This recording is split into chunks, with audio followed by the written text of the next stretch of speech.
So you can study on your own.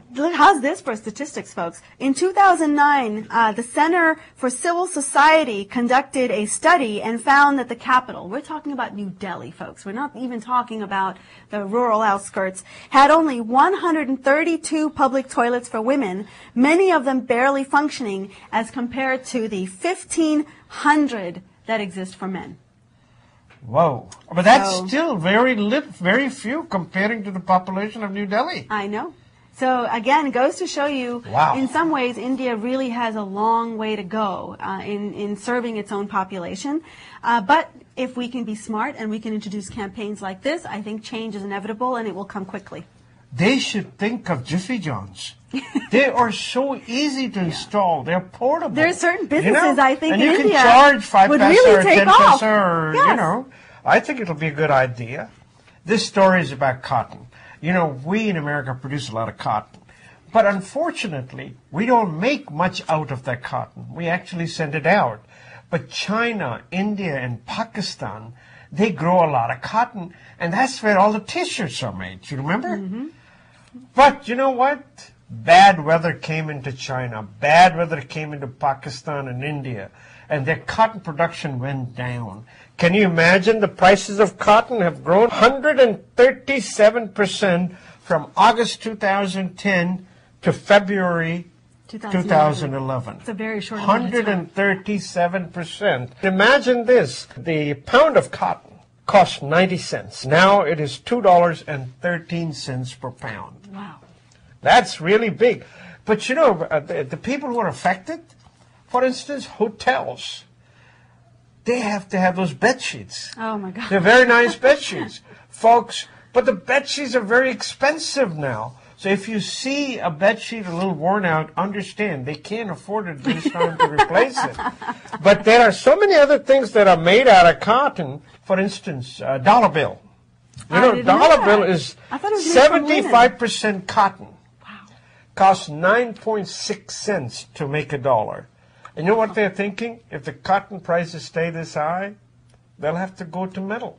$1 coin. Paper money, actually, I think across the globe has started to diminish. To me, it makes sense to get away from paper dollars and go to coins or go even cashless. With our new cell phones, you have the ability to just scan right from your phone and not even carry any cash around. That should reduce the amount of cotton we use for these bills.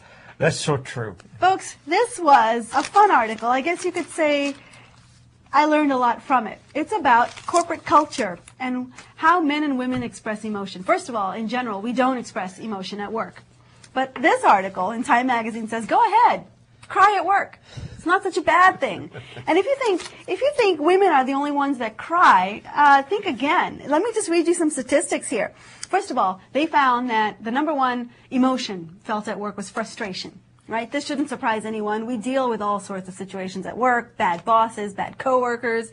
But frustration was the most common that was expressed.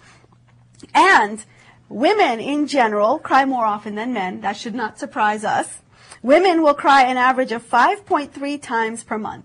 But that's not to say that men don't cry. Men will cry an average of 1.4 times a month.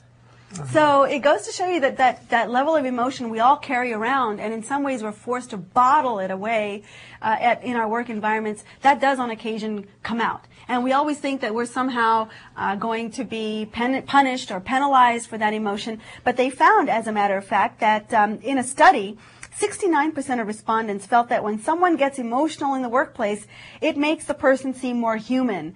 93% of women said that, and 83% of men said that. But then there are some other conflicting things too.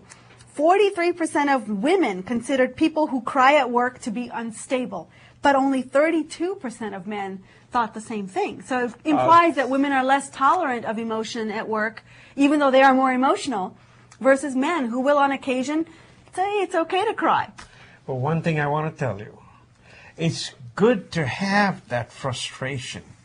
When you have that frustration, that's when you leave your jobs and start your own businesses. It's when you are at the crying point, that's when you say, I'm not going to work for that SOB. That's when you actually go to work for yourself. So not to look at that anger in a negative way. But, you know, that anger can actually propel you to do things in the right direction. But yeah, there are opportunities to go in the right. The problem is so many of us are tied down by our mortgages and by the expensive lives that we lead, by the kids that are in our colleges, that leaving to do what you're saying, while it's a lofty goal, isn't a practical reality in many cases for many people. So just quitting and doing something new or for yourself actually takes a lot of savings. It takes a lot of work and effort. Different kind of frustration lives in that world. Let me share with you the top 5 reasons for why men cry versus women. Number 5, men, I got a negative performance review. Number 4, someone I work with had a family crisis, so sympathy crying. Number 3, I was unfairly blamed or criticized for something. Number 2, a customer or client was rude. And the number 1 reason men will cry, stress from home spilled into work. Now, let me read you the women's list. Number 5, I was criticized, unfairly blamed for something, which was number 3 for the men. Number 4 for women, my child, partner, parent, sibling was sick, so some home-related thing.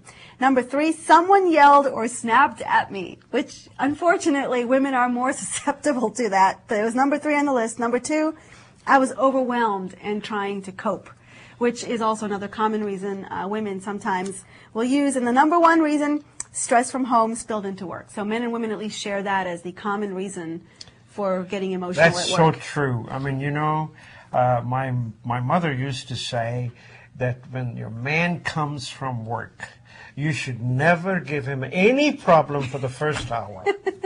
You know, it always worked. For the first hour, let him cool down, let him get used to the surroundings here, you know, let the smells and the sounds and the sights of the family put him in a proper mood before you give him bad news. You know. That's assuming that the wife has been home all day. What if she hasn't? What if she's been working herself? What does the husband do? Then both of them should do the same thing. You know. Surprising observations from an author who wrote her story after living in India for a couple of years. She's a young lady who reported for The Guardian. And her story is about how she observed this whole principle of dating and marriage by arrangement. She went in very much against the whole principle, you know, being a young woman, idealistic. She believed in self-will, self-determination. The idea of being arranged was appalling to her, especially as an outsider.